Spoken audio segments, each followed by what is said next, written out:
Welcome to bird media. నేను మీ పవన్ కృష్ణమూర్తి. పశ్చిమాసియాలో బాంబులు పేలుతున్న శబ్దం మేబీ మనకు వినిపించకపోవచ్చు, కానీ ఆ పేలుళ్ల ప్రతిధ్వని త్వరలోనే మన ఇంటి వంటగదిలో వినిపించే ప్రమాదం ఉంది.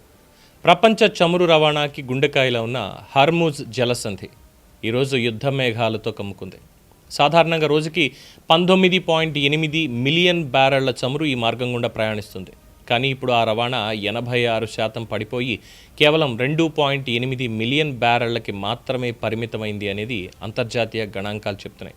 ఇంకొక మాట ఏంటంటే, హార్మోజ్ జలసంధిని ఇరాన్ మూసేసింది. మూసివేతకి ముందు అక్కడ దాదాపుగా 800 పైచిలుకు ఓడలు వేచి ఉన్నాయి. అంటే ఇంకెంత సంఖ్య అనేది అర్థం చేసుకోవచ్చు. ఇది కేవలం ఒక సంఖ్య మాత్రమే కాదు, ఇది ప్రపంచ ఆర్థిక వ్యవస్థ గుండె చప్పుడు మందగించింది అన్న సంకేతం.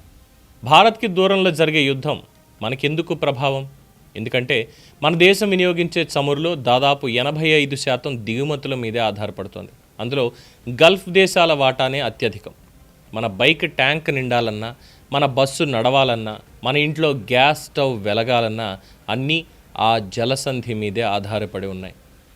ఒక చిన్న అడ్డంకి కూడా సరఫరాలో పెద్ద లోటు తెస్తుంది. ఆ లోటు మొదట కనిపించేది పెట్రోల్ బంక్ దగ్గరే, తర్వాత గ్యాస్ సిలిండర్ ధరలో, చివరికి కూరగాయల మార్కెట్లో. భారత్లో వినియోగించే ఎల్పిజిలో 80-85% గల్ఫ్ నుంచే వస్తుంది. ప్రస్తుతం దేశంలో ఉన్న నిల్వలు కేవలం 2 వారాలకి మాత్రమే సరిపోతాయి అనేది ఒక అంచనా. ఒక కుటుంబాన్ని ఊహించండి. వారానికి ఒకసారి సిలిండర్ గురించి ఆలోచించాల్సి వస్తే, రేషనింగ్ విధిస్తే, ఒక్క కుటుంబానికి ఒక్క సిలిండర్ మాత్రమే అనే నిబంధనే వస్తే, అది కేవలం పరిమిత సరఫరా కాదు, కోట్లాది కుటుంబాల ఆందోళన. ఇక పెట్రోల్ ధరల దెబ్బ. ప్రపంచ మార్కెట్లో చమురు ధరలు మరింత పెరిగితే మన దేశంలో పెట్రోల్, డీజిల్ ధరలు పెరగడం అనివార్యం. పెట్రోల్ ధర పెరిగితే ఆటో ఛార్జీలు పెరుగుతాయి, బస్సు టికెట్లు పెరుగుతాయి, రవాణా ఖర్చులు పెరుగుతాయి. అదే పెరిగిన ఖర్చు కూరగాయల ధరల్లో కనిపిస్తుంది. పాలు తాగే పసిపిల్లాడికి ఇక తెలుస్తుంది. బియ్యం, నిత్యావసరాల మీద ప్రభావం చూపిస్తుంది. ద్రవ్యోల్బణం మళ్ళీ పెరిగితే మధ్యతరగతి కుటుంబానికి పెద్ద భారం అవుతుంది. ప్రభుత్వం చెప్తున్నటువంటిది, మన దగ్గర 74 రోజుల నిల్వలున్నాయి.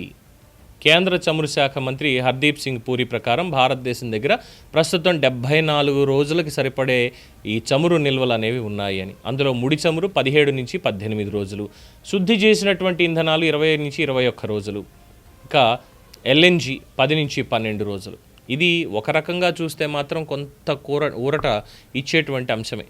కానీ ఒక ప్రశ్న మిగులుతోంది, ఒకవేళ యుద్ధం నెలల తరబడి సాగితే, హర్మోజ్ జలసంధి పూర్తిగా మూసుకుపోతే? ఇప్పుడు ప్రత్యామ్నాయాల కోసం పరుగులు పెడుతోంది భారతదేశం. రష్యా, అమెరికా, బ్రెజిల్ వంటి దేశాల నుంచి చమురు దిగుమతులను పెంచే ప్రయత్నంలో ఉంది. కానీ దూర ప్రాంతాల నుంచి తెప్పిస్తే రవాణా ఖర్చులు పెరుగుతాయి, ఇన్సూరెన్స్ ప్రీమియంలు పెరుగుతాయి. ఆ అదనపు ఖర్చు చివరికి మళ్ళీ వినియోగదారుడి జేబు నుంచే వెళుతుంది. ఇక అమెరికా అధ్యక్షుడు డొనాల్డ్ ట్రంప్ ఈ యుద్ధం రోజులు కాదు వారాల పాటు సాగొచ్చని హెచ్చరించడం ప్రపంచ ఆందోళనని మరింత పెంచింది. బాధ ఎక్కడుందంటే, పశ్చిమాసియాలో యుద్ధం జరుగుతోంది, కానీ బాధపడేది అక్కడి ప్రజలేనా?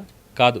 భారత్లో రోజు జీతం కోసం కష్టపడే కార్మికుడు, బైక్ మీద డెలివరీ చేసే యువకుడు, ఆటో నడిపే తండ్రి, గ్యాస్ సిలిండర్ కోసం ఎదురు చూసే గృహిణి, వారి జీవితంలో కూడా ఈ యుద్ధంతో అనుసంధానమయ్యింది. హర్మోజ్ జలసంధి ప్రశాంతంగా ఉంటే ప్రపంచ ఆర్థిక వ్యవస్థ సాఫీగా నడుస్తుంది. అదే ఉద్రిక్తలతో మండి ఆ జ్వాలలు మన వంటింటి మంటలను కూడా తాకే ప్రమాదం ఉంది. ఇదేదో జియోపొలిటికల్ స్టోరీ మాత్రమే కాదు, ఇది ప్రతి భారతీయుడి ఇంటి కథ. ప్రశ్న ఒక్కటే, ఈ సంక్షోభం తాత్కాలికమేనా, లేక మన ఆర్థిక భవిష్యత్తుకి పెద్ద పరీక్ష అని? చూద్దాం. వెంటనే సమస్య పోతుందా, లేదు ఇంకా ఎక్కువగా ఏమైనా ముదురుతుందా అనేటువంటిది. దీని మీద మీ అభిప్రాయం తెలియచేయండి. చూస్తూనే ఉండండి ది బర్డ్ మీడియా.